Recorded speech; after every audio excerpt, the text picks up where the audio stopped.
Hello students, तो next topic start करते हैं, radio activity.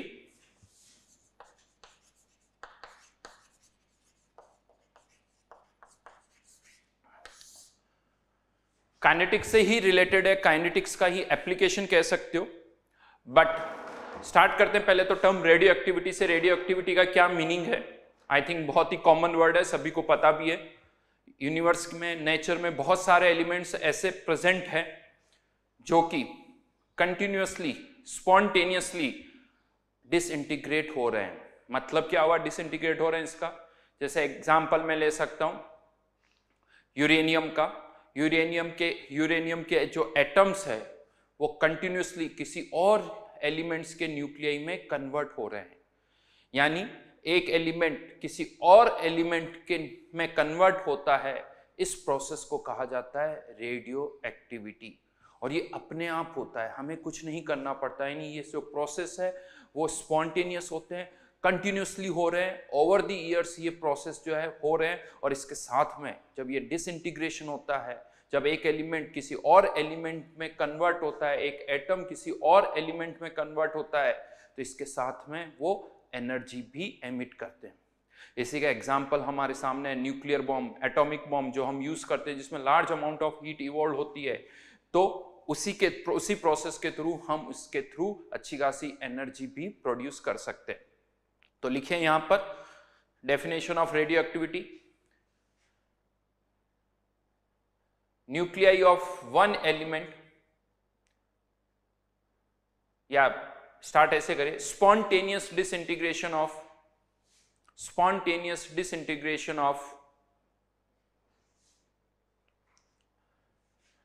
nuclei of one element into other,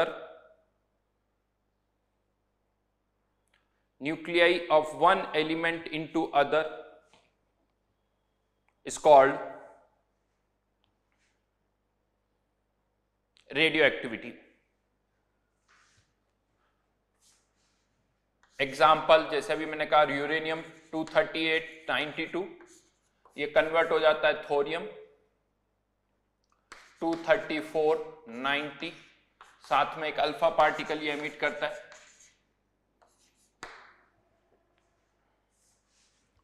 और अगर हम एग्जांपल्स की बात करें, कार्बन 14-6, ये भी एक रेडियो एक्टिव एलिमेंट है, ये कन्वर्ट हो जाता है नाइट्रोजन 14, और साथ में एक बीटा पार्टिकल, इसे हम बोलते हैं अल्फा पार्टिकल, इसे बोला जाता है बीटा पार्टिकल या इलेक्ट्रॉन भी कह सकते हो आप इसे।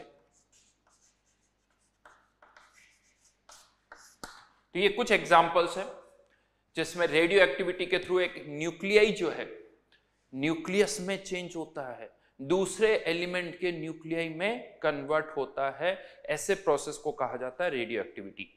अब यहां पर क्वेश्चन, दो तरह के क्वेश्चंस बनते हैं। एक तो इससे रिलेटेड मैथमेटिकल पार्ट है जो कि काइनेटिक्स से रिलेटेड है, वो हम बाद में डिस्कस करेंगे। उससे पहले क्वेश्चन ये आता है जो कि थियोरेटिकल क्वेश्चन है, क्यों ऐसा होता है, क्यों कुछ न्यूक्लियाई किसी और एलिमेंट के न्यूक्लियाई में कन्वर्ट होते हैं, जबकि सभी न्यूक्लियाई तो ऐसा नहीं शो करते। सभी न्यूक्लियाई में ऐसा नहीं होता है, कुछ ही एलिमेंट्स के न्यूक्लियाई इस तरह की प्रॉपर्टी शो करते हैं। तो इसके पीछे ड्राइविंग फोर्स क्या है, कारण क्या है, क्यों ऐसा होता है, वो हम पहले डिस्कस करेंगे। तो यहां पर कुछ एलिमेंट कन्वर्ट हो रहे हैं, कुछ नहीं हो रहे हैं। तो आप ये सिंपली कह सकते हो कि जो कन्वर्ट नहीं हो रहे हैं यानी वो तो स्टेबल है, और जो कन्वर्ट हो रहे हैं वो स्टेबल नहीं है। तो ऑब्वियसली फिर क्वेश्चन आएगा, सर हमें कैसे पता चलेगा कि कौन स्टेबल है, कौन नहीं है, या कौन सा फैक्टर ये डिसाइड करता है कि कौन स्टेबल है और कौन नहीं है?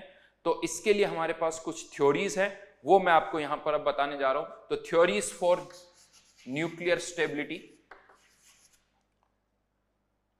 Theories for nuclear stability. मैंने थ्योरीज क्यों लिखा है? क्योंकि इसके लिए हमारे पास कोई एक नहीं, बहुत सारी थ्योरीज है। बहुत सारी क्यों? जैसे ही हमने बोला बहुत सारी, इसका मतलब कोई भी थ्योरी अपने आप में परफेक्ट नहीं है, इसीलिए बहुत सारी थ्योरीज है। बिकॉज ये जो हम जो बात कर रहे हैं ना राइट नाउ, वो न्यूक्लियस की बात कर रहे हैं। टिल डेट भी एक एटम के अरेंजमेंट को भी हम पूरी तरह से नहीं समझ पाए कि एटम के अंदर इलेक्ट्रॉन किस तरह से मूव करते हैं, डिस्ट्रीब्यूशन कैसा होता है। तो राइट नाउ तो जो हम बात कर रहे हैं वो एक एटम के अंदर न्यूक्लियस की बात कर रहे हैं। तो न्यूक्लियस के बारे में तो हमें बहुत कम पता है, तो उसके लिए हमारे पास कोई ऐसी परफेक्ट थ्योरी नहीं है। थ्योरीज है हमारे पास, लेकिन ये बहुत कुछ ऑब्जर्वेशन पर बेस्ड है और बहुत कह सकते हो कि एलिमेंट्री लेवल की है, ऑब्जर्वेशन पर बेस्ड एलिमेंट्री लेवल की थ्योरीज है, कोई बहुत परफेक्ट थ्योरी नहीं है। बट हाँ, सुपरफिशियल लेवल पर हम इनको डिस्कस करेंगे। तो वन बाय वन करके इन थ्योरीज को मैं यहां पर डिस्कस कर रहा हूं। सबसे पहले बात करते हैं मेसोन थ्योरी।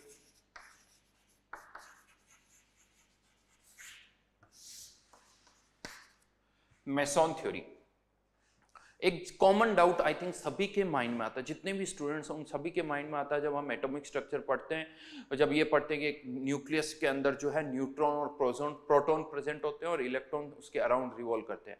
क्या डाउट आता है सभी के माइंड में कि न्यूक्लियस तो बहुत छोटा होता है, उसके अंदर सारे पॉजिटिवली चार्ज अगर हमने प्रोटॉन डाल दिए तो उनके बीच में तो अच्छा खासा रिपल्शन होगा, अच्छा खासा रिपल्शन होगा तो उस न्यूक्लियस को अनस्टेबल होना चाहिए, जबकि वो स्टेबल होता है। जबकि वो स्टेबल होता है, क्यों? ऐसा क्यों वो स्टेबल होता है? तो काफी सोचा गया, देन देखा गया कि न्यूक्लियस के अंदर इलेक्ट्रोस्टैटिक फोर्स के अलावा एक और फोर्स भी प्रेजेंट होता है जिसे हम कहते हैं न्यूक्लियर फोर्स। ये न्यूक्लियर फोर्स जो होता है वो अट्रैक्शन का होता है, जबकि इलेक्ट्रोस्टैटिक फोर्स जो होता है वो रिपल्शन का होता है। लेकिन अगर ये न्यूक्लियर फोर्स जो है अगर वो डोमिनेट कर जाए तो वो न्यूक्लियस जो है वो स्टेबल हो जाता है। तो ये न्यूक्लियर फोर्स क्या है? जैसे एक इलेक्ट्रोस्टैटिक फोर्स हमें पता होता है, इलेक्ट्रोस्टैटिक फोर्स हमें पता होता है कि प्रोटॉन और प्रोटॉन के बीच पॉजिटिवली चार्ज पार्टिकल है तो उनके बीच में कोई इलेक्ट्रोस्टैटिक फोर्स लगेगा। इसी तरह से हमें ग्रेविटेशनल फोर्स का भी आइडिया है कि अगर मास है तो वहां पर कुछ ना कुछ ग्रेविटेशनल फोर्स लगेगा। तो ये न्यूक्लियर फोर्स क्या है, चलिए इसको समझते हैं यहां पर। ठीक है, तो यहां पर मेसोन थ्योरी क्या कहती है कि न्यूक्लियस के अंदर ये जो न्यूट्रॉन और प्रोटॉन है ये कंटिन्यूसली एक दूसरे में कन्वर्ट होते रहते हैं। एक न्यूट्रॉन जो है वो अपने आप को एक प्रोटॉन में कन्वर्ट करता है और एक मेसोन एमिट करता है, एक मेसोन एमिट करता है। ये जो मेसोन होता है इसका मास जो है इलेक्ट्रॉन के कंपैरेटिवली तो ज्यादा होता है, लेकिन न्यूट्रॉन और प्रोटॉन के कंपैरेटिवली बहुत कम होता है, इसीलिए मैंने यहाँ पर 0 लिख दिया। एग्जैक्टली 0 नहीं होता, इलेक्ट्रॉन के लिए भी आप इसी तरह से लिखते हो, लेकिन एग्जैक्टली मास इसका 0 नहीं होता, बहुत कम है, तो इसीलिए हम ऐसे लिखते हैं। माइनस चार्ज है इसके ऊपर, इसे नेगेटिव मेसोन कहा जाता है। एक न्यूट्रॉन प्रोटॉन में कन्वर्ट हो जाता है, लेकिन न्यूक्लियस के अंदर कोई और प्रोटॉन जो है वो इस नेगेटिव मेसोन को एब्जॉर्ब करके वापस से न्यूट्रॉन में कन्वर्ट हो जाता है, वापस से न्यूट्रॉन में कन्वर्ट हो जाता है और ये प्रोसेस चलता रहता है वहां पर, और इक्विलिब्रियम आ जाता है। तो किसी भी टाइम पर अगर आप न्यूट्रॉन और प्रोटॉन का नंबर फाइंड आउट करोगे, चेक करोगे, तो वो ही रहेगा, वो चेंज नहीं हो रहा है। हाँ, बट ये जो प्रोसेस है वो कंटिन्यूसली चलता रहता है, रैपिड एक्सचेंज होता रहता है मेसोन्स का। इवन ऐसा नहीं कि न्यूट्रॉन प्रोटॉन में कन्वर्ट होता है, एक प्रोटॉन भी न्यूट्रॉन में कन्वर्ट हो जाता है, और इस बार जो मेसोन एमिट होता है वो पॉजिटिव मेसोन होता है, वो पॉजिटिव मेसोन होता है। यहां पर मैं एक पॉइंट आपको क्लियर कर दूं, यहां पर मास कंजर्व नहीं रहता है। यू कह सकते हो एक प्रोटॉन का मास और इधर एक न्यूट्रॉन और पाई मेसोन का मास, न्यूट्रॉन का मास प्रोटॉन से ज्यादा होता है, तो राइट हैंड साइड का मास लेफ्ट हैंड साइड से ज्यादा है, तो यहां पर मास प्लस एनर्जी कंजर्व रहती है। ये ध्यान रखना, मास कंजर्व नहीं रहता है। इवन यहां पर ऐसा भी होता है कि एक प्रोटॉन जो है एक प्रोटॉन में कन्वर्ट हो जाता है और एक न्यूट्रल मेसोन एमिट होता है। अब यहां पर आप कह सकते हो सर ये दोनों प्रोटॉन तो एक जैसे लिखे आपने, फिर ये एक जैसे कैसे होंगे? तो देखिए इनमें भी डिफरेंस तो होता है मास में, लेकिन वो मास का डिफरेंस बहुत कम होता है जो कि हम इवन ऑब्जर्व नहीं कर सकते, इसीलिए इसको भी 1p1 लिख रहा हूं और इसको भी 1p1 लिख रहा हूं, क्योंकि इसका मास बहुत कम है। तो ये जो मेसोन है ये नेगेटिव भी होते हैं, पॉजिटिव भी होते हैं, न्यूट्रल मेसोन भी होते हैं, जिनका कंटिन्यूस एक्सचेंज होता रहता है। And because of these exchanges, जिन पार्टिकल्स के बीच में इन मेसोन्स का एक्सचेंज होता है उनके बीच में एक फोर्स लगता है जिसे हम कहते हैं एक्सचेंज फोर्स, और इसी एक्सचेंज फोर्स का दूसरा नाम है न्यूक्लियर फोर्स। हाँ, यहां पर एक डाउट और आता है कि सर ये तो समझ में आ गया कि इन मेसोन्स का एक्सचेंज होता रहता है, ये बात तो आपकी सही है, लेकिन इन मेसॉन्स के एक्सचेंज होने से फोर्स कैसे लगता है, इन मेसॉन्स के एक्सचेंज होने से फोर्स कैसे पिक्चर में आ गया, इसका क्या आंसर? तो मैं आपको बता दूं, इस क्वेश्चन का तो कोई आंसर नहीं है, बट एक और इसी के लिए एक क्वेश्चन है, उस क्वेश्चन से आपको इस क्वेश्चन का आंसर मिल जाएगा। क्या है? तो जब हम बात करते हैं इलेक्ट्रोस्टैटिक फोर्स की, तो हम कहते हैं कि अगर चार्ज पार्टिकल है तो उनके बीच में फोर्स लगेगा। तो क्वेश्चन मेरा वहां पर भी है कि चार्ज पार्टिकल है तो फोर्स क्यों? ठीक है, चार्ज है, दैट्स इट, फोर्स क्यों? या ग्रेविटेशनल फोर्स की बात करूं तो मास है तो फोर्स क्यों? क्या कहा जाता है इन्हें? Gravitational law, Coulomb's law. ये लॉ है, ये हमारा ऑब्जर्वेशन है। क्यों वर्ड यहां नहीं आता? चार्ज है तो फोर्स लगेगा, मास है तो ग्रेविटेशनल फोर्स लगेगा। उसी तरह से मैं कह रहा हूं, एक्सचेंजेस अगर होंगे तो एक्सचेंज फोर्स लगेगा, यानी न्यूक्लियर फोर्स लगेगा। ये एक फंडामेंटल फोर्स है जो हमने डिफाइन इसी तरह से किया है, जैसे इलेक्ट्रोस्टैटिक फोर्स है ना, फंडामेंटल फोर्स है, ग्रेविटेशनल फोर्स एक और फंडामेंटल फोर्स है, उसी तरह से ये भी एक फंडामेंटल फोर्स है जो हमने डिफाइन किया कि अगर एक्सचेंज होंगे तो ये फोर्स लगेगा। ठीक है? हाँ, अब यहां पर कंडीशन ये कि एक्सचेंज होना चाहिए, इन पार्टिकल्स का एक्सचेंज होना चाहिए। अब सबको आई थिंक ये भी पता है कि जो न्यूक्लियर फोर्स होता है ना, ये तभी लगता है जब पार्टिकल्स के बीच की डिस्टेंस बहुत कम, पार्टिकल्स के बीच की डिस्टेंस बहुत कम हो। क्यों ऐसा हम कहते हैं? ऐसा इसलिए कहते हैं कि ये जो मेसॉन्स एमिट हो रहे हैं, इनका लाइफ टाइम बहुत कम होता है, ये ज़्यादा डिस्टेंस ट्रेवल नहीं कर सकते।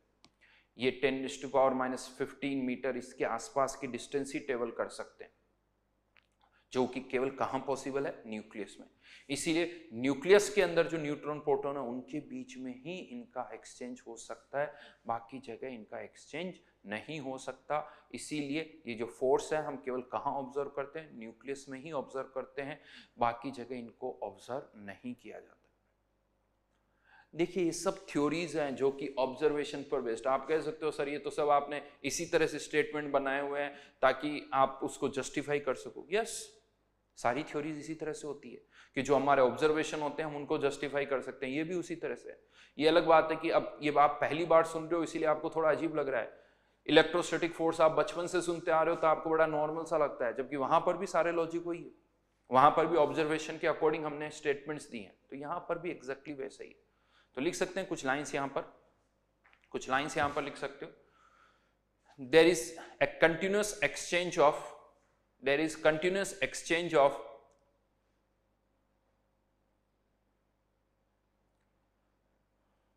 मेसॉन्स, ब्रैकेट में लिख दो, पॉजिटिव नेगेटिव और न्यूट्रल, पॉजिटिव नेगेटिव और neutral,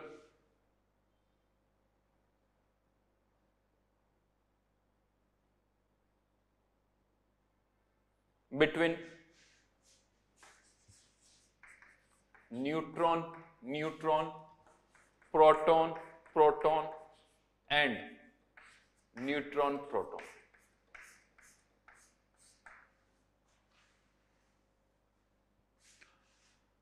Due to these exchanges,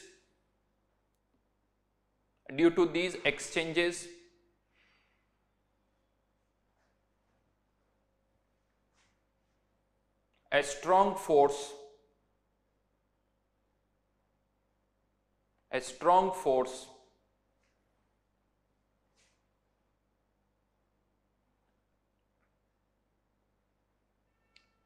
is experienced by neutron protons, neutrons and protons,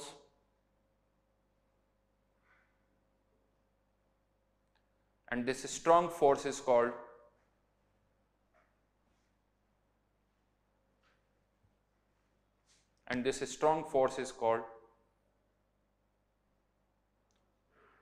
nuclear force. तो कह सकते हो, एक तो मैंने आपको हल्का सा समझाया कि न्यूक्लियर फोर्स क्या होता है इस थ्योरी के थ्रू, और ये जो थ्योरी है गिवन बाय युकावा, जिसके लिए उन्हें नोबेल प्राइज भी मिला, युकावा।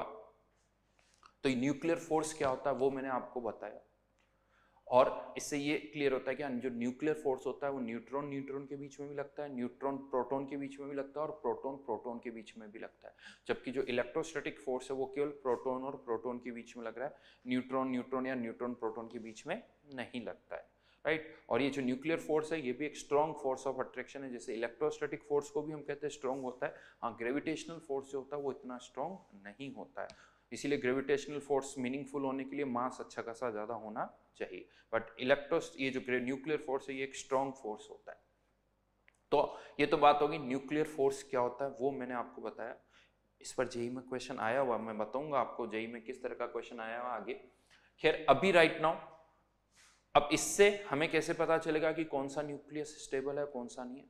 तो मैं आपको बता दूं, इससे आप डायरेक्टली ये तो नहीं बता सकते कि ये स्टेबल होगा ये अनस्टेबल होगा, नहीं। हाँ, अगर कोई अनस्टेबल है तो क्यों है हम उसे जस्टिफाई कर सकते हैं, और अगर कोई स्टेबल है तो वो क्यों स्टेबल है उसे जस्टिफाई किया जा सकता है। कैसे कह सकते हो? अगर कोई अनस्टेबल है इसका मतलब रिपल्सिव फोर्सेस ज़्यादा है, इलेक्ट्रोस्टैटिक रिपल्सिव फोर्सेस ज़्यादा है, न्यूक्लियर फोर्सेस कम है, इसीलिए वो अनस्टेबल है। और जो स्टेबल है वहां पर आप कह सकते हो न्यूक्लियर फोर्सेस ज़्यादा होंगे, वो डोमिनेट कर रहे होंगे ओवर द इलेक्ट्रोस्टैटिक फोर्स। तो एक एक्सप्लेनेशन हमारे पास आ गया कि जो स्टेबल है वो स्टेबल क्यों है और जो अनस्टेबल है वो अनस्टेबल क्यों है, उन्हें आप इसके बेसिस पर जस्टिफाई कर सकते हो। लेकिन मैं फिर से कहूंगा, आप इससे ये नहीं बता सकते कि आप एक एटम लाके मुझे दे दो और सर बताओ ये रेडियो एक्टिव होगा या नहीं होगा, नहीं बता सकता, नहीं बता सकता। तो जैसा मैंने पहले भी कहा, ये कोई थ्योरीज बहुत परफेक्ट थ्योरीज नहीं है, ऑब्जर्वेशन पर बेस्ड है। तो अगर रिजल्ट सामने है तो हम इससे उसको, इस थ्योरी से उसको जस्टिफाई कर सकते हैं। दैट्स इट, ये ही इतना ही इस थ्योरी का राइट नाउ हमारे लिए एप्लीकेशन है। तो एक लाइन यहां पर लिख सकते हो,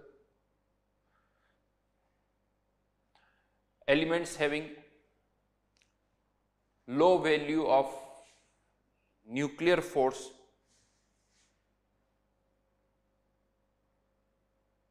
may undergo radioactive disintegration।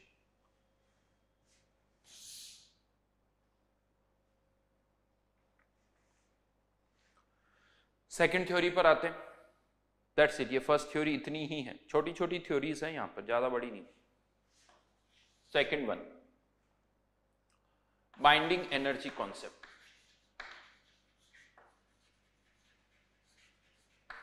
Binding energy concept ये क्या होता है? ये बाइंडिंग एनर्जी वर्ड आपने आई थिंक पहले भी सुना होगा, एटॉमिक स्ट्रक्चर में भी, लेकिन वहां मीनिंग अलग था, यहां मीनिंग अलग है। चलिए पहले इसको समझते हैं, बाइंडिंग एनर्जी क्या होती है। एक न्यूक्लियस का जो मास है वो आप दो तरह से फाइंड आउट कर सकते हो। पहला तरीका, न्यूक्लियस के अंदर हमें पता होता है कितने न्यूट्रॉन और कितने प्रोटॉन होते हैं, और हर एक न्यूट्रॉन और प्रोटॉन का मास हमें पता है, तो उससे हम न्यूक्लियस का मास निकाल सकते हैं, फर्स्ट मेथड। सेकेंड, एक एटम का मास हम एक्सपेरिमेंटली फाइंड आउट कर लेते हैं और एटम के मास में से इलेक्ट्रॉन का मास सब्ट्रैक्ट करते हैं। वैसे तो वो बहुत कम होता है तो कोई बहुत ज़्यादा इफेक्ट तो नहीं होगा, लेकिन फिर भी एटम का मास पता है, उसमें से इलेक्ट्रॉन का मास सब्ट्रैक्ट करते तो हमें किसका मास पता चल जाएगा? न्यूक्लियस का मास पता चल जाएगा। तो ये दो तरीके हैं जिससे हम एक न्यूक्लियस का मास फाइंड आउट कर सकते हैं। क्या लगता है, सेम आना चाहिए? यस, आना ही चाहिए। अगर न्यूक्लियस का मास मेजर करें तो सेम आना चाहिए, लेकिन ऐसा नहीं होता है। अगर हम एक न्यूक्लियस का मास न्यूट्रॉन और प्रोटॉन के मास का सम करके करें, न्यूट्रॉन और प्रोटॉन के मास का सम करके करें, और दूसरा तरीका, mass of an atom minus mass of electron,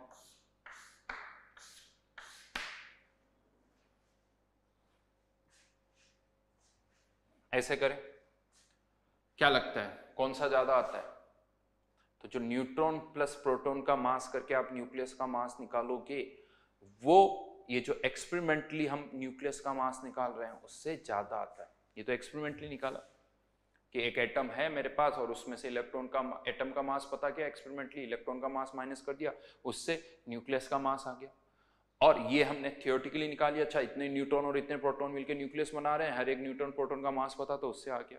तो ये जो मास होता है वो इससे ज्यादा होता है, और इन दोनों के डिफरेंस को बोला जाता है मास डिफेक्ट।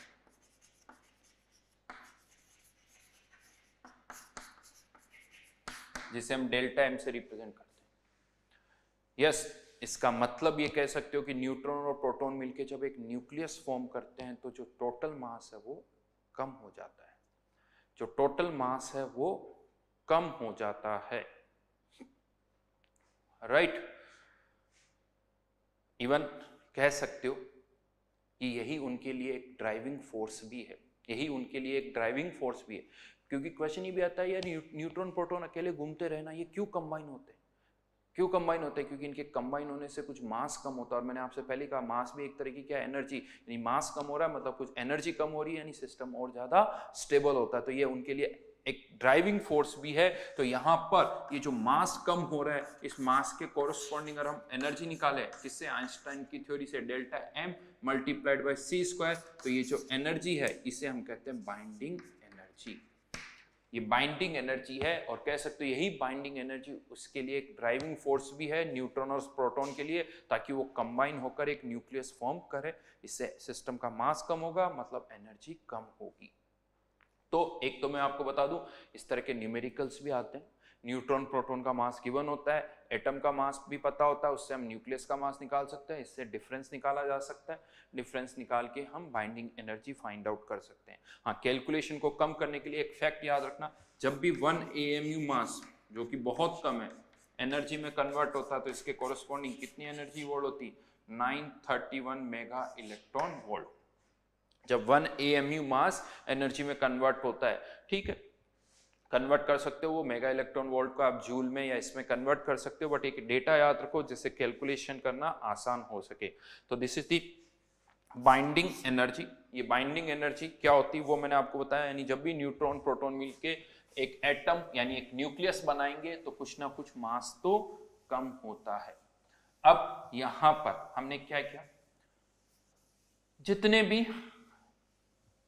एटम्स थे, जितने भी एलिमेंट्स हैं, जितने भी एटम्स हैं, उन सब के लिए बाइंडिंग एनर्जी कैलकुलेट की, उन सब की बाइंडिंग एनर्जी कैलकुलेट की और एक कर्व प्लॉट किया। एक कर्व यहां पर प्लॉट किया गया between binding energy per nucleon, binding energy per nucleon against mass number. Mass number क्या होता है, वही number of neutron plus number of proton, इनके सम को हम मास नंबर कह देते हैं।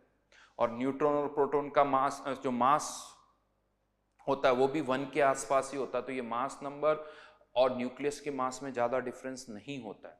हाँ, but mass number simply numbers है, number of neutron plus number of proton.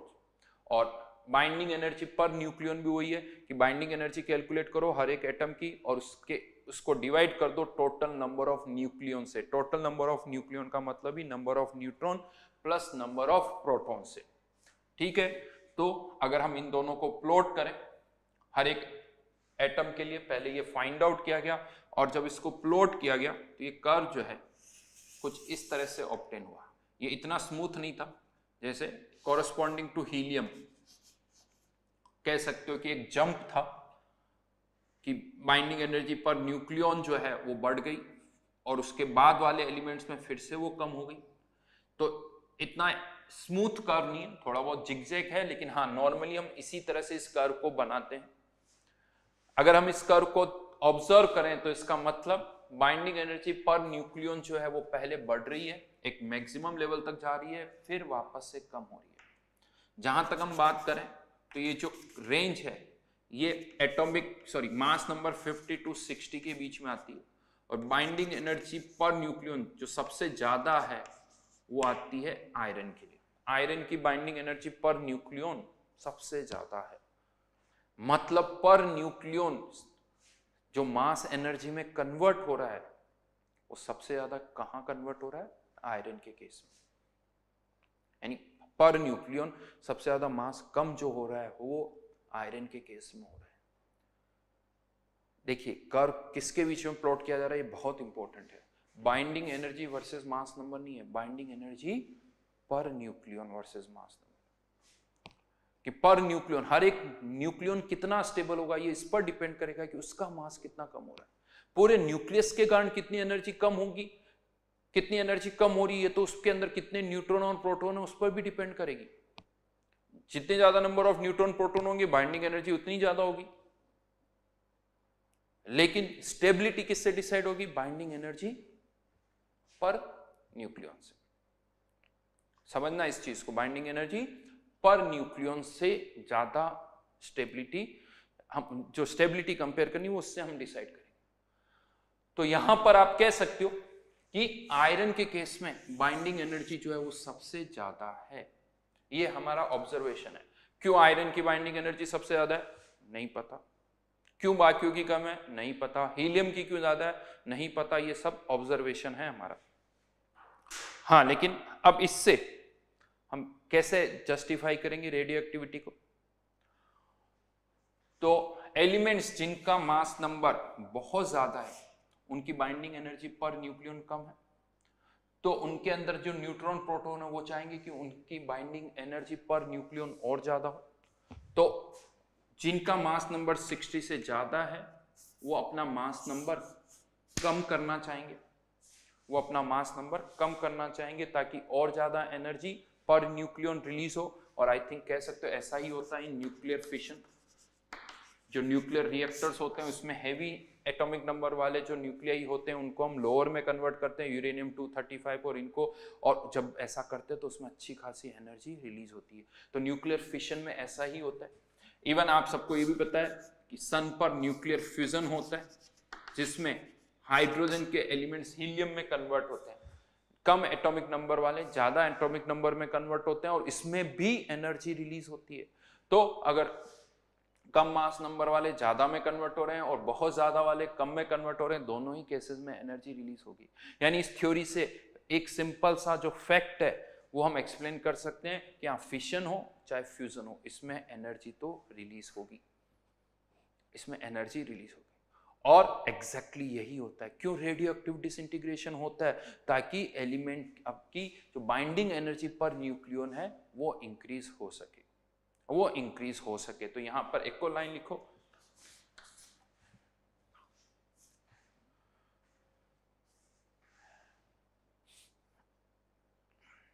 nuclei a nucleus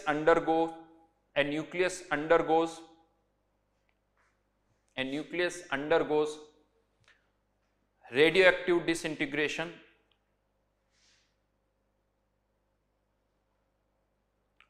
to increase binding energy per nucleon, to increase binding energy per nucleon। तो ये अगेन एक ड्राइविंग फोर्स। हाँ, लेकिन फिर से यही कहूंगा, अगेन इस थ्योरी से आप ये नहीं बता सकते कि ये कार्बन 14 रेडियो एक्टिव है या नहीं। अगर वो रेडियो एक्टिव है तो हम उसको जस्टिफाई कर सकते हैं।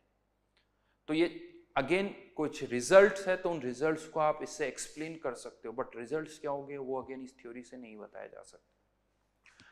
तो टर्म क्या होती है वो पता होना चाहिए, इससे रिलेटेड कुछ पॉइंट्स मैंने लिखा है वो आपको पता होने चाहिए। और एक और चीज बता दूं, पहले वाली जो थ्योरी थी मेसोन थ्योरी वो अलग है, बाइंडिंग एनर्जी थ्योरी वो अलग है, इनका कोई कनेक्शन नहीं है।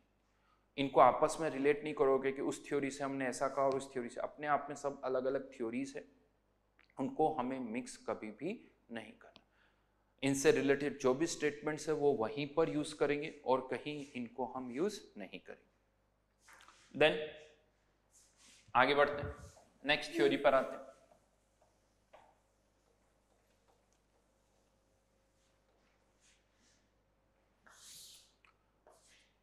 थर्ड वन, ऑड एंड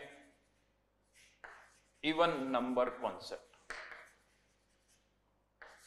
कह सकते हो बड़े अजीब अजीब नाम है थ्योरीज के भी, बिकॉज ये सब ऑब्जर्वेशन पर ही बेस्ड है, कोई बहुत डिटेल में फंडामेंटल थ्योरीज नहीं है। Odd and even number concept क्या है? तो मैं आपको बता दूं, नेचर के अंदर जो एलिमेंट्स हैं, देखो वो एलिमेंट्स तो बहुत कम ही है,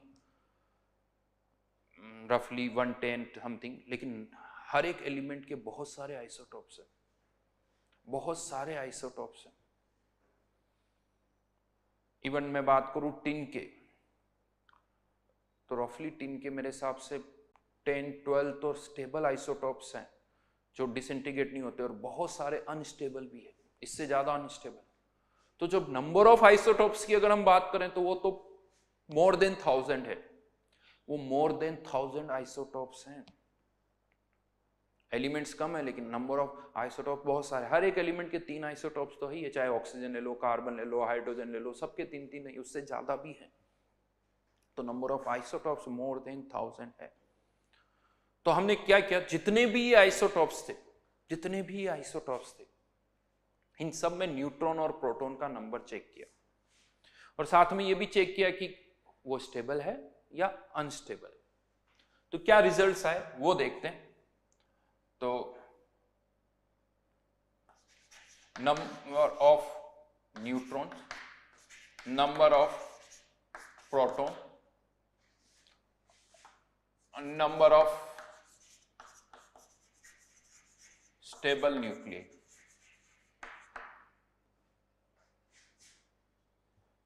number of stable nucleus.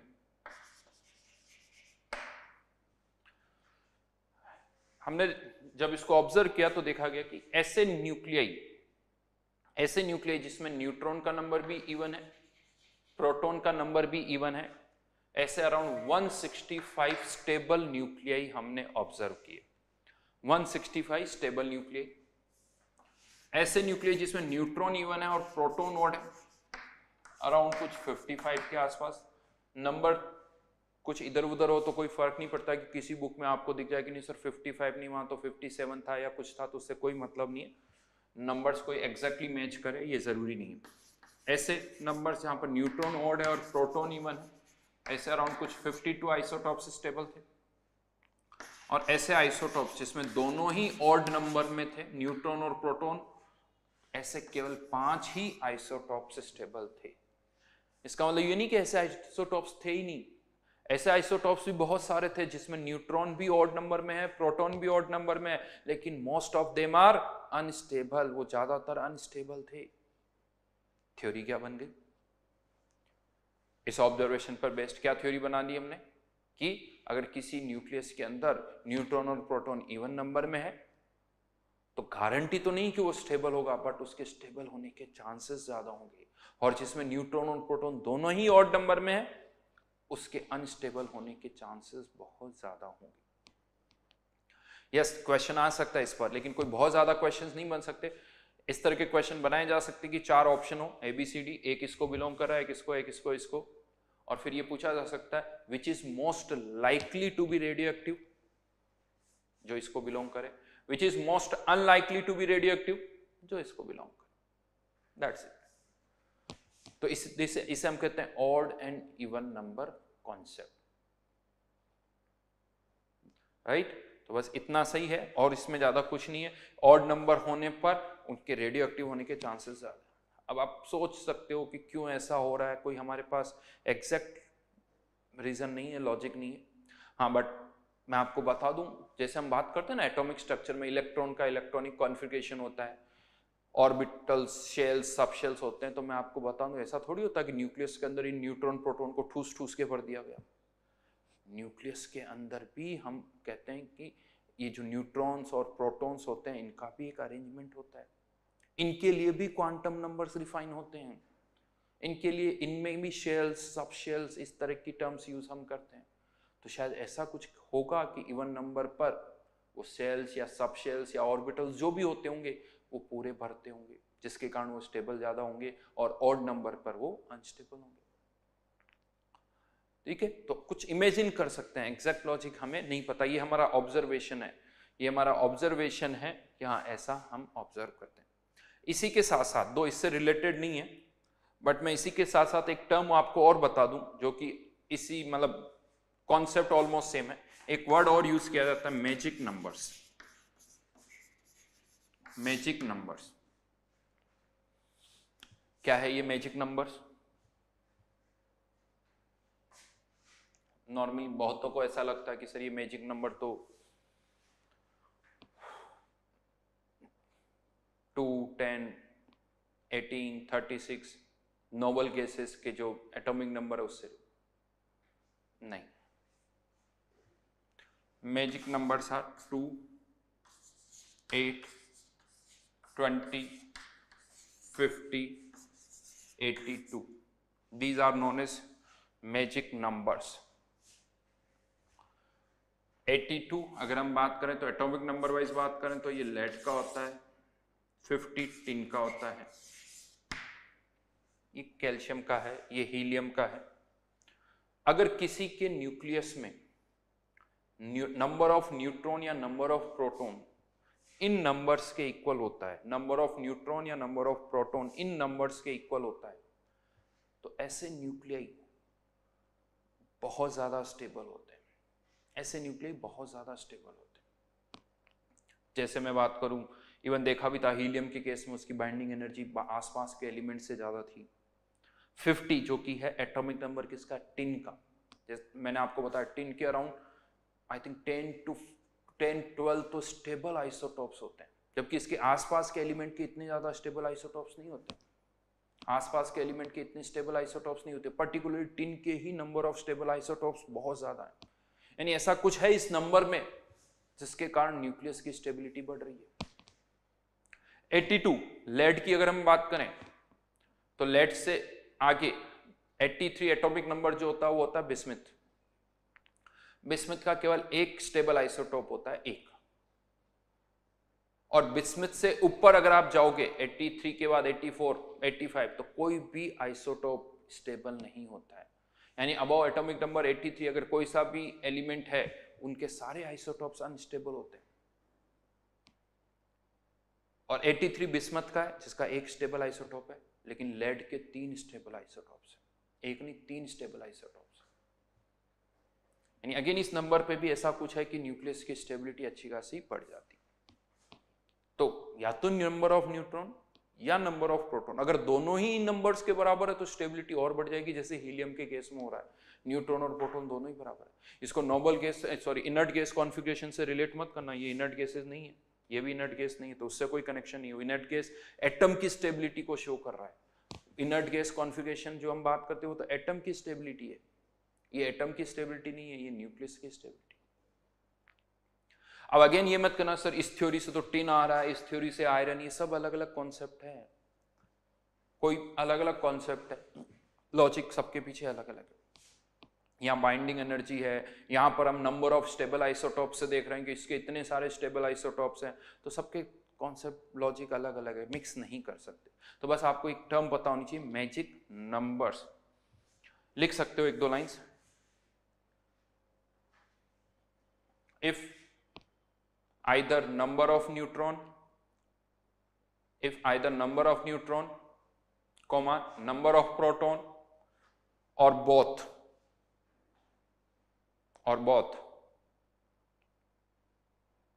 equals to the magic numbers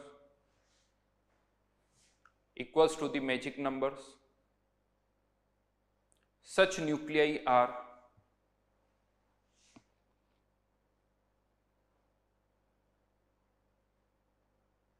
observed to be more stable than expected।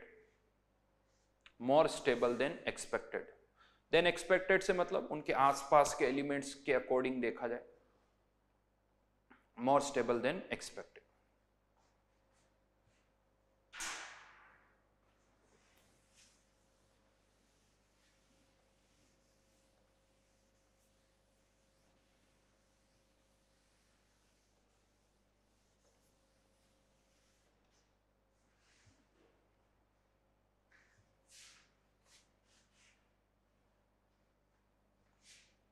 And last one, fourth theory, N/P ratio।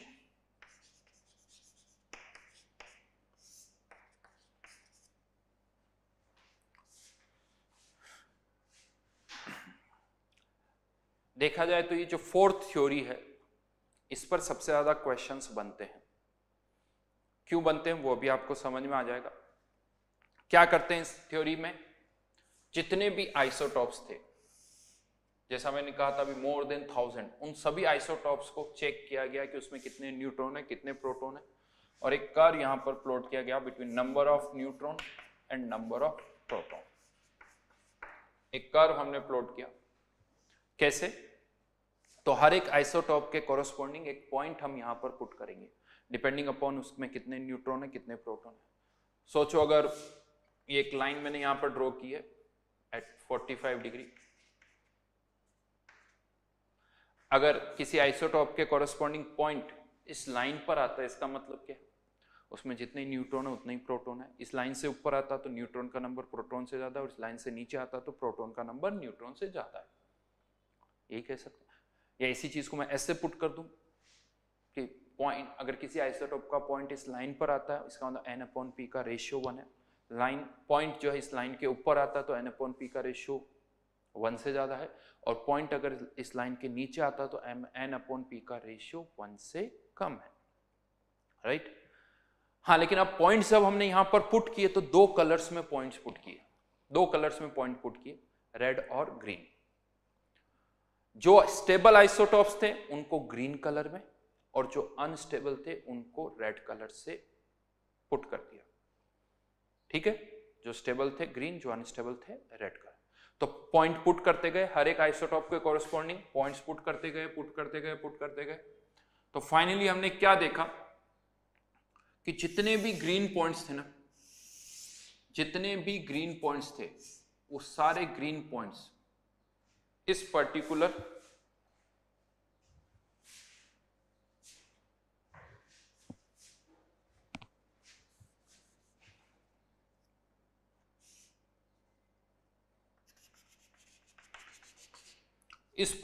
Reason में लाई कर रहे थे। जितने भी ग्रीन पॉइंट्स थे वो सारे इस पर्टिकुलर रीजन में लाई कर रहे थे, और जितने भी रेड पॉइंट्स थे वो इस पर्टिकुलर रीजन के या तो इस तरफ या इस तरफ थे, बाहर थे। यानी आप कह सकते हो कि सारे ग्रीन पॉइंट्स इसी एरिया में लाई कर रहे थे, इसी बेल्ट में, कह सकते हो एक तरह की बेल्ट है, तो इसे इवन कहा जाता है belt of stability, belt of stability.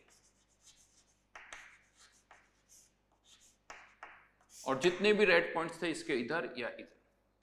हाँ, अगेन मैं यहां पर आपको बता दूं, ये कर्व जितना स्मूथ दिख रहा है उतना स्मूथ नहीं है, तो ठीक है, स्केल अगर बहुत बड़ी करोगे तब ये कर्व कुछ इस तरह से भी आता है, ऊपर नीचे थोड़ा बहुत कि जिगजैग टाइप भी होता है, बट हाँ, इतनी बड़ी स्केल पर हम इसी तरह से उसे ड्रॉ कर सकते हैं। बेल्ट ऑफ स्टेबिलिटी से क्या मतलब हुआ? सपोज करो ये कर्व आपके पास है, और अब मैं आपको एक आइसोटॉप देता हूं और आपसे पूछता हूं कि बताओ ये स्टेबल है या अनस्टेबल है।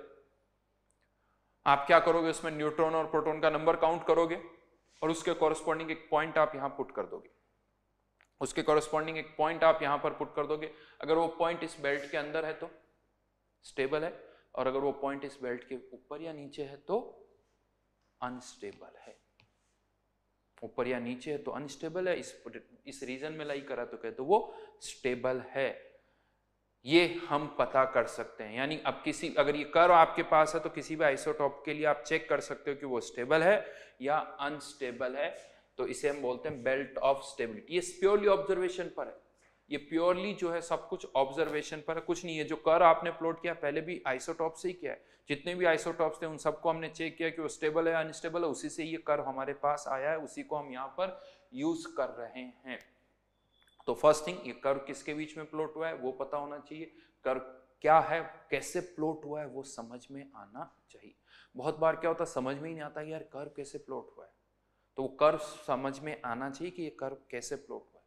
हाँ, यहाँ पर मैं बता दूं, जैसे पर्टिकुलर इस किसी भी एक एटॉमिक नंबर के लिए अगर आप देखो तो यहाँ पर ऐसा हो रहा है कि इस पर्टिकुलर, यानी इस पर्टिकुलर एलिमेंट का कोई जरूरी नहीं एक ही आइसोटॉप स्टेबल हो, एक से ज्यादा आइसोटॉप्स भी स्टेबल है, तो उसका जरूरी नहीं एक ही आइसोटॉप स्टेबल आएगा, उसके 2, 3, 4, 5, 10 इससे ज्यादा भी स्टेबल हो सकते हैं। तो यहां पर अब लैंग्वेज को थोड़ा सा आसान करने के लिए एक टर्म मैं यहां पर डिफाइन कर रहा हूं, फिर इससे रिलेटेड हम पॉइंट्स डिस्कस करेंगे। तो यहां पर एक टर्म डिफाइन की जाती है n/p रेशियो। जैसा अभी मैंने थोड़ी देर पहले भी बोला था, अगर पॉइंट इस लाइन के ऊपर है तो n/p रेशियो 1 से ज्यादा, अगर इस 45 डिग्री वाली लाइन से नीचे है तो n/p रेशियो 1 से कम है। तो n/p रेशियो ये वर्ड अब मैं यहां पर यूज कर रहा हूं। तो यहां पर अगर हम इस कर्व को देखें, अगर ये कर्व आपके पास है तब तो आप किसी भी आइसोटोप के लिए बता सकते हो कि कौन स्टेबल है कौन अनस्टेबल है, लेकिन इस कर्व से रिलेटेड कुछ कैरेक्टरिस्टिक्स है वो मैं अब आपको बताने चाह रहा हूं। कुछ पॉइंट्स लिख सकते हो, इंपॉर्टेंट पॉइंट्स। फर्स्ट वन, अगर हम इस कर्व को देखें यहां पर तो कह सकते हो कि कोई भी ग्रीन पॉइंट जो है, कोई भी ग्रीन पॉइंट इस 45 डिग्री वाली लाइन से नीचे नहीं है। सारे ग्रीन पॉइंट्स इस 45 डिग्री वाली की लाइन के ऊपर है। मतलब क्या हो गया, किसी भी आइसोटोप का अगर n/p रेशियो 1 से कम हुआ तो वो क्या होगा, अनस्टेबल होगा। If n/p ratio is less than 1, isotope must be radioactive. उसके लिए अब आपको कर्व की जरूरत ही नहीं है। अगर ये n/p रेशियो 1 से कम है तो कह दो वो रेडियोएक्टिव होगा। हाँ, इसमें एक एक्सेप्शन जरूर है, बस एक ही, एक्सेप्ट हाइड्रोजन। एक हाइड्रोजन के लिए कह सकते हो एक्सेप्शन है, बाकी सबके लिए ये वैलिड है क्योंकि इसका n/p रेशियो 0 आता है। तो अगर आपको मैं कोई ऐसा आइसोटोप दे दूं जिसका n/p रेशियो 1 से कम है तो कह दो ये तो रेडियोएक्टिव होगा। कर्व से चेक करने की भी जरूरत नहीं है, हम कह सकते हैं कि वो रेडियोएक्टिव होगा। ठीक है, देन सेकंड पॉइंट पर आते, up to atomic number 20 calcium तक हम देखें तो यहां पर एक स्टेबल आइसोटोप के लिए n/p रेशियो जो है 1 से 1.1 के बीच में वेरी करता है। देखो पहले up to atomic number 20,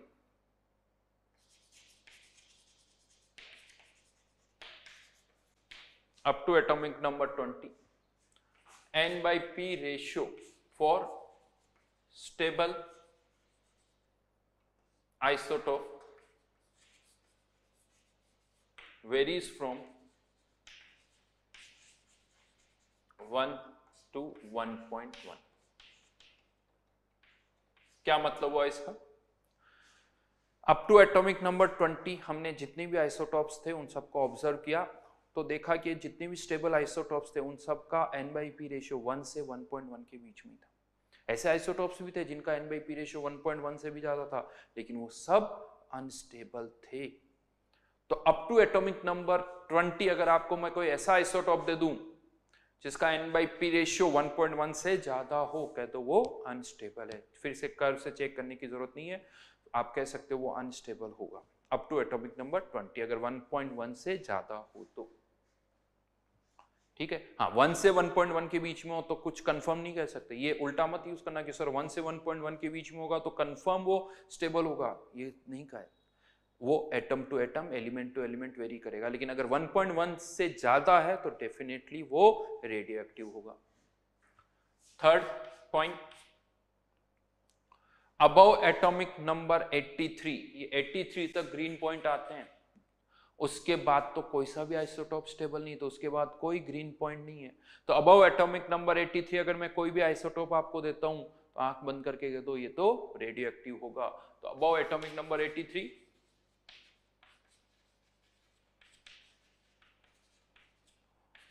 all isotopes are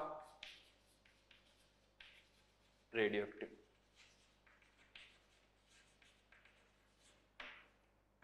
and one more point, ये जितने भी स्टेबल आइसोटॉप्स हैं ना, इन सब में जब हमने n/p रेशियो चेक किया तो एक स्टेबल आइसोटॉप के अंदर मैक्सिमम n/p की वैल्यू जो ऑब्जर्व हुई है वो 1.52 हुई है। यानी किसी भी स्टेबल आइसोटॉप में n/p का रेशियो 1/52 से ज्यादा नहीं था। ऐसे आइसोटॉप्स थे जिनमें n/p रेशियो 1.52 से ज्यादा था, लेकिन वो सब अनस्टेबल थे। तो अगर मैं आपको कोई ऐसा आइसोटॉप दूं जिसमें n/p रेशियो 1.52 से ज्यादा हो, कह दो वो अनस्टेबल होगा। तो maximum value of n/p ratio observe in a stable isotope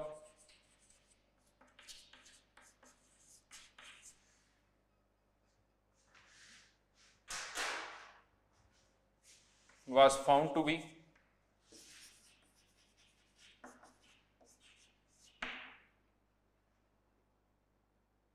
1.5.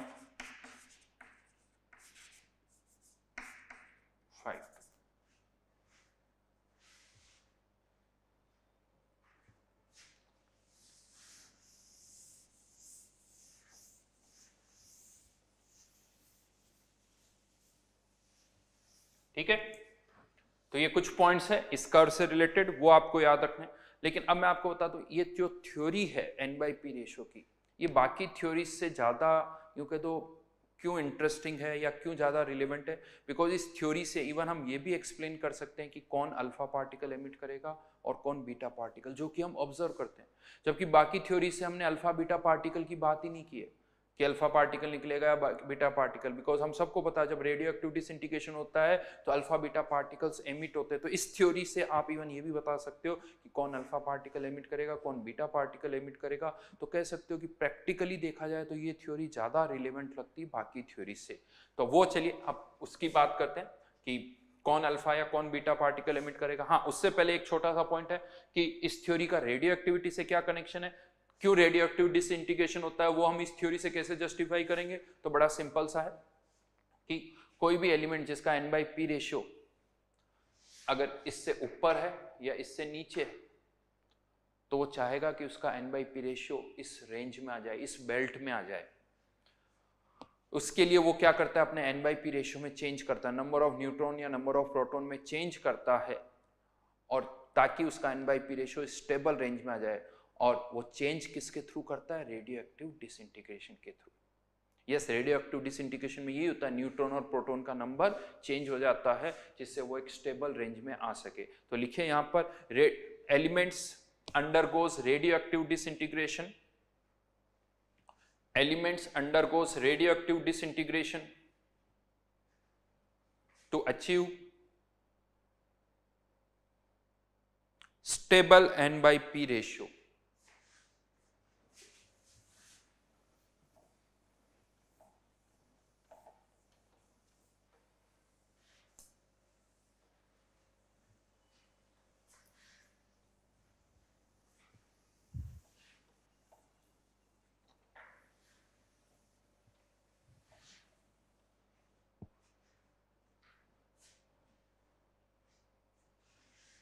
Stable n/p ratio.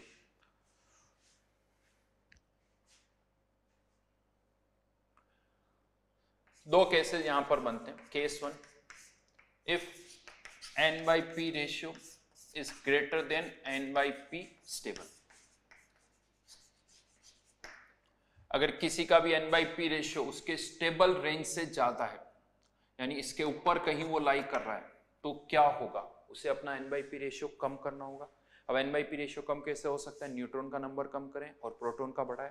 Yes, ऐसा कैसे हो सकता है, तो एक न्यूक्लियस के अंदर क्या करता है, एक न्यूट्रॉन अपने आप को प्रोटॉन में कन्वर्ट कर लेता है और साथ में एक इलेक्ट्रॉन एमिट करता है, और इसी इलेक्ट्रॉन को हम क्या बोलते हैं, बीटा पार्टिकल।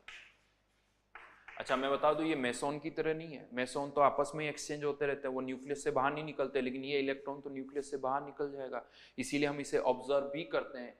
बीटा पार्टिकल एक परमानेंट चेंज है, ये न्यूट्रॉन प्रोटॉन में कन्वर्ट हो जाता है, जिसके कारण एटॉमिक नंबर चेंज हो गया। एटॉमिक नंबर चेंज हो गया यानी एलिमेंट ही बदल जाता है। जैसे मैंने एग्जांपल लिया था कार्बन 14 का, कार्बन 14, इसके कार्बन 14 के अंदर अगर हम चेक करें न्यूट्रॉन और प्रोटॉन का नंबर, तो प्रोटॉन का नंबर तो 6 है, न्यूट्रॉन का नंबर निकालने के लिए 14 - 6 कितना, 8। इसका n/p रेशियो 1.33 आता है, जो कि स्टेबल से ज्यादा है। तो ये अपने आप को कन्वर्ट करता है, एक न्यूट्रॉन प्रोटॉन में कन्वर्ट होता है। जैसे ही न्यूट्रॉन प्रोटॉन में कन्वर्ट होगा, इसके न्यूक्लियस में अब 6 प्रोटॉन नहीं 7 हो जाएंगे, तो अब ये कार्बन नहीं रहेगा, अब ये क्या बन जाएगा, नाइट्रोजन। अब मैं यहाँ n लिखूंगा। बहुत बार क्या होता है, स्टूडेंट 6 का तो 7 कर लेते हैं, कार्बन नहीं लिखे रहते, यहाँ कार्बन ही लिख देते हैं, कार्बन नहीं है, 6 से 7 हो गया, वो नाइट्रोजन हो गया। हाँ, लेकिन न्यूट्रॉन कम हुआ, प्रोटॉन बढ़ गया, तो मास नंबर में चेंज नहीं होगा, मास नंबर अभी भी 14 ही रहेगा। और अब इसका n/p रेशियो कह सकते हो 1 आ गया। ये किस में कन्वर्ट हो गया, स्टेबल आइसोटोप में कन्वर्ट हो गया। तो ये एक एग्जाम्पल है, और इसमें कौन सा पार्टिकल एमिट हो रहा है, बीटा पार्टिकल एमिट हो रहा है। क्लियर। तो अगर n/p रेशियो कम करना है तो ये एक ऑप्शन है, बीटा पार्टिकल एमिट करके n/p रेशियो कम किया जा सकता है। Case 2, if n/p ratio is less than n/p stable. अगर स्टेबल से कम है तो क्या करेंगे, बढ़ाना है हमें। इसके एक से ज्यादा ऑप्शन है। फर्स्ट, बाय पॉजिट्रॉन एमिशन,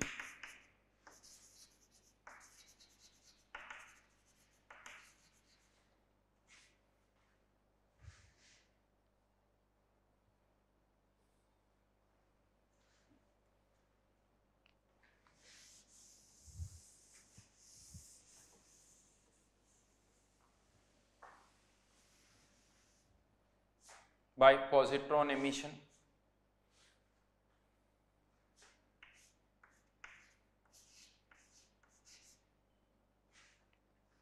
ठीक है। क्या होता है इसके अंदर, एक प्रोटॉन जो है, हमें n/p रेशियो बढ़ाना, तो एक प्रोटॉन अपने आप को न्यूट्रॉन में कन्वर्ट कर देता है और साथ में एक पॉजिट्रॉन इमिट करता है। यस, ये पॉजिट्रॉन और इलेक्ट्रॉन में डिफरेंस ये होता है कि पॉजिट्रॉन पे प्लस चार्ज होता है, इलेक्ट्रॉन पे माइनस चार्ज होता है, लेकिन दोनों का मास जो है वो सेम होता है। आई थिंक सबको पता भी होगा शायद, इस पॉजिट्रॉन को इलेक्ट्रॉन का एंटी पार्टिकल कहा जाता है। एंटी पार्टिकल ये एक अगेन बहुत अच्छी बहुत बड़ी थ्योरी है, यूनिवर्स को एक्सप्लेन हम इससे करते हैं। कहा जाता है यूनिवर्स के अंदर हर एक पार्टिकल का एक एंटी पार्टिकल है, मूवीज भी बनी हुई इसके ऊपर। और जब एक पार्टिकल और एंटी पार्टिकल कंबाइन होते हैं ना, तो वो मास पूरा एनर्जी में कन्वर्ट हो जाता है। इसीलिए जो पॉजिट्रॉन होते हैं ना, ये हम ऑब्जर्व नहीं कर पाते, क्योंकि ये इलेक्ट्रॉन के साथ कंबाइन होकर एनर्जी में कन्वर्ट हो जाते हैं, इसीलिए इनको ऑब्जर्व करना बहुत मुश्किल होता है। तो इलेक्ट्रॉन वर्ड हम सुनते हैं, पॉजिट्रॉन बहुत कम सुनाई देता है। तो बाय पॉजिट्रॉन एमिशन, एंड ऐसा किस में होता है, तो मैग्नीशियम 2312, इसमें न्यूट्रॉन का नंबर 11 है, प्रोटॉन का नंबर 12 है, n/p रेशियो 1 से कम है। क्या होता है इसमें, एक प्रोटॉन न्यूट्रॉन में कन्वर्ट होता है, प्रोटॉन कम हो गया तो एटॉमिक नंबर कम हो जाएगा, यानी 11, और 11 किसका होता है, सोडियम का। 23 प्लस एक पॉजिट्रॉन निकलता है, प्लस एक पॉजिट्रॉन यहां से निकलता है। एक पॉइंट मैं आपको यहां पर बता दूं, कोई भी रेडियो एक्टिव एलिमेंट जब अनस्टेबल से स्टेबल आइसोटोप में कन्वर्ट होता है, तो वो उसी के स्टेबल में कभी कन्वर्ट नहीं होता है। कार्बन 14 कार्बन 12 में नहीं कन्वर्ट होता है, वो नाइट्रोजन में कन्वर्ट होता है, क्योंकि न्यूट्रॉन और प्रोटॉन का नंबर चेंज होगा तो एटॉमिक नंबर बदल जाता है, एलिमेंट कोई और होगा। यहाँ मैग्नीशियम, ये कभी मैग्नीशियम नहीं होगा, ये कार्बन है, ये कार्बन नहीं है, कोई और एलिमेंट का स्टेबल आइसोटोप बनता है। हमारे माइंड में क्या रहता है, कार्बन 14 कार्बन 12 में कन्वर्ट हो जाएगा, वो नहीं होने वाला, ये ध्यान रखना। देन नेक्स्ट बी और ऑप्शन क्या है, बाय के इलेक्ट्रॉन कैप्चर, बाय के इलेक्ट्रॉन कैप्चर। ये क्या होता है, ये न्यूक्लियस के अंदर प्रोटॉन तो ही है, अगर एक प्रोटॉन और इलेक्ट्रॉन कंबाइन होके भी न्यूट्रॉन में कन्वर्ट हो सकते हैं, इससे भी प्रोटॉन का नंबर कम हो जाएगा, क्योंकि हमें प्रोटॉन का नंबर कम करना है। लेकिन प्रॉब्लम यह थी कि न्यूक्लियस के अंदर इलेक्ट्रॉन तो होते ही नहीं है, प्रोटॉन तो है लेकिन इलेक्ट्रॉन नहीं है, तो फिर कैसे होगा। तो क्या करता है न्यूक्लियस, उसके नियरेस्ट जो के शेल होता है ना, उस शेल में से एक इलेक्ट्रॉन को एब्जॉर्ब कर लेता है, इसीलिए इसे कहा जाता है कैप्चर कर लेता है, इसीलिए इसे कहा जाता है के इलेक्ट्रॉन कैप्चर। और वो किस में कन्वर्ट हो जाते हैं, न्यूट्रॉन में। यानी यहां पर किसी का एमिशन नहीं होता है, इस पर्टिकुलर केस में कोई एमिशन नहीं हो रहा है। किस में ऐसा होता है, तो आई थिंक सिल्वर 10647, ये एक इलेक्ट्रॉन एब्जॉर्ब करके, यहां लिख रहा हूं ताकि दिख जाए, पैलेडियम में कन्वर्ट हो जाता है, जिसका एटॉमिक नंबर 46 और ये 106 palladium.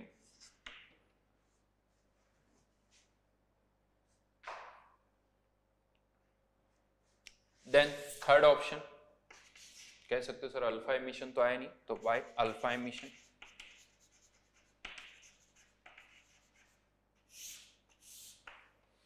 By alpha emission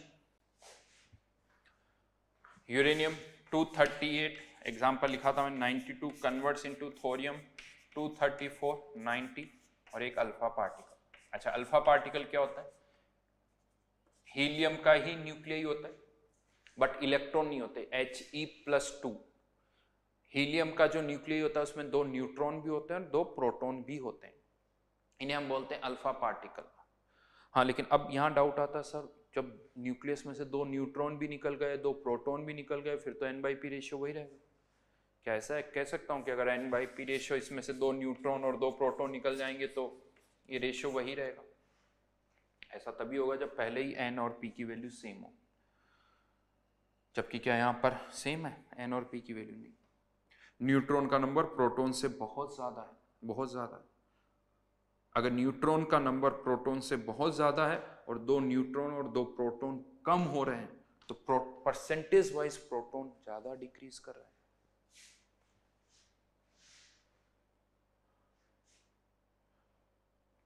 percentage wise proton ज्यादा डिक्रीज कर रहे हैं, इसीलिए यहां पर ये n/p रेशियो जो है ये इससे ज्यादा होगा। अगर n की वैल्यू p से ज्यादा है तो ये रेशियो इससे ज्यादा होगा। सिंपल मैथमेटिक्स लगा रहा हूं। हाँ, लेकिन यहां पर मैं एक चीज बता दूं, ये कोई जरूरी नहीं है कि जब भी कोई रेडियो एक्टिव डिसइंटीग्रेशन और उससे जो प्रोडक्ट बने वो स्टेबल आइसोटोप हो। ये कोई जरूरी नहीं कि ये स्टेबल ही होगा, ऐसा जरूरी नहीं है। ये स्टेबल होगा ये कोई जरूरी नहीं है। अगर ये भी अनस्टेबल है तो ये फर्दर डिसइंटीग्रेट होगी। हाँ, ये फर्दर डिसइंटीग्रेट कैसे होगा? ये इसके n/p रेशियो से कंपेयर करना होगा। तो ये थोरियम भी स्टेबल नहीं है, ये फर्दर डिसइंटीग्रेट होता है, फिर वो किसी और में डिसइंटीग्रेट होता है, तो ये इस तरह की चेन भी चलती है, चेन रिएक्शंस की तरह तो सक्सेसिव डिसइंटीग्रेट होते रहते हैं सक्सेसिवली। तो ये कोई जरूरी नहीं है। और यहां पर मैं आपको बता दूं, above atomic number 83, above atomic number 83 हम ये नहीं बता सकते कि कौन अल्फा पार्टिकल से एमिट होगा, कौन बीटा पार्टिकल से एमिट होगा। क्यों नहीं बता सकते? क्योंकि उनमें कोई स्टेबल आइसोटोप्स ही नहीं होता। तो ये जो थ्योरी है, इवन आप ये कह सकते हो ये जो थ्योरी है अल्फा एम होगा या बीटा होगा, ये तो ज्यादा से ज्यादा एटॉमिक नंबर 83 तक वैलिड है, उसके आगे तो है ही नहीं। उसके आगे कौन कैसे डिसइंटीग्रेट होगा ये तो हमारा ऑब्जर्वेशन ही है। इवन मैं आपको ये भी बता दूं, कुछ आइसोटोप्स तो ऐसे भी हैं जो अल्फा पार्टिकल से भी एमिट होते हैं, बीटा पार्टिकल से भी एमिट होते हैं। लॉजिक नहीं है हमारे पास, होता है ऐसा। तो ठीक है, ये थ्योरी है, कुछ जगह एप्लीकेबल होगी, कुछ जगह एप्लीकेबल नहीं होगी। जहां एप्लीकेबल होगी वहां क्वेश्चंस बनेंगे, जहां नहीं होगी वहां नहीं बनेंगे। That's it. एग्जामिनर की हेडेक है, हमारी हेडेक नहीं है। तो यहाँ पर कुल मिला के हमें ये पता चल रहा है कि हाँ n/p रेशियो बढ़ाना है तो उसके तरीके क्या है, n/p रेशियो कम करना है तो उसके तरीके क्या है, वो मैंने आपको यहाँ पर बताए हैं। मेनली इससे आप ये कह सकते हो हाँ अल्फा बीटा पार्टिकल एमिट हो सकते हैं रेडियो एक्टिव डिसइंटीग्रेशन। यहाँ पर मैं एक और पॉइंट क्लियर कर दूं, ये जो पॉजिट्रॉन एमिशन है और के इलेक्ट्रॉन कैप्चर है, ये नेचर के अंदर जो रेडियो एक्टिव एलिमेंट्स प्रेजेंट है ना, उनमें हम इनको ऑब्जर्व नहीं करते। तो फिर इनको कहाँ ऑब्जर्व करते हैं? तो बहुत सारे रेडियो एक्टिव एलिमेंट हमने लेबोरेटरी में बनाए हैं, या न्यूक्लियर रिएक्टर में जब न्यूक्लियर रिएक्शंस होती है ना, वहाँ बहुत सारे नए नए एलिमेंट्स बन जाते हैं। तो वहाँ पर जो एलिमेंट्स हमने बनाए, आर्टिफिशियली एलिमेंट्स जो बनाए, उनमें इस तरह के एमिशंस ऑब्जर्व किए गए हैं। तो ये जो पॉजिट्रॉन एमिशन और के इलेक्ट्रॉन कैप्चर है, इसे बोला जाता है artificial radio activity. Artificial radio activity. और जो नेचर के अंदर रेडियो एक्टिव आइसोटॉप्स अवेलेबल है, उनमें या तो बीटा या अल्फा यही ऑब्जर्व होते हैं। तो इन्हें बोला जाता है नेचुरल रेडियो एक्टिविटी, अल्फा और बीटा को, और इनको बोला जाता है आर्टिफिशियल रेडियो एक्टिविटी। ठीक है, फिर से मैं कहूंगा, एक पॉइंट क्लियर करूंगा, किसी भी रिएक्शन में प्रोडक्ट जो है वो सेम एलिमेंट का नहीं है। यूरेनियम थोरियम में, कार्बन नाइट्रोजन में, मैग्नीशियम सोडियम में, सिल्वर पैलेडियम में, तो वो किसी और एलिमेंट के स्टेबल आइसोटॉप्स में कन्वर्ट होते हैं, वो उसी के स्टेबल में तो कभी कन्वर्ट नहीं हो सकते थे। और अगेन मैं बता दूं, रेडियो एक्टिव डिसइंटीग्रेशन अगर है तो ये इसी तरह से वो कन्वर्ट होगा, और कोई ऑप्शन नहीं है। ये जो ऑप्शंस यहाँ पर है, उन्हीं के थ्रू वो किसी और आइसोटॉप्स में कन्वर्ट हो सकता है। ठीक है, तो ये कुछ थ्योरीज थी रिगार्डिंग न्यूक्लियर स्टेबिलिटी, न्यूक्लियस से रिलेटेड कुछ पॉइंट्स थे, वो हमने यहाँ पर डिस्कस किए। इसके आगे फिर नेक्स्ट क्लास में कंटिन्यू करेंगे। Thank you.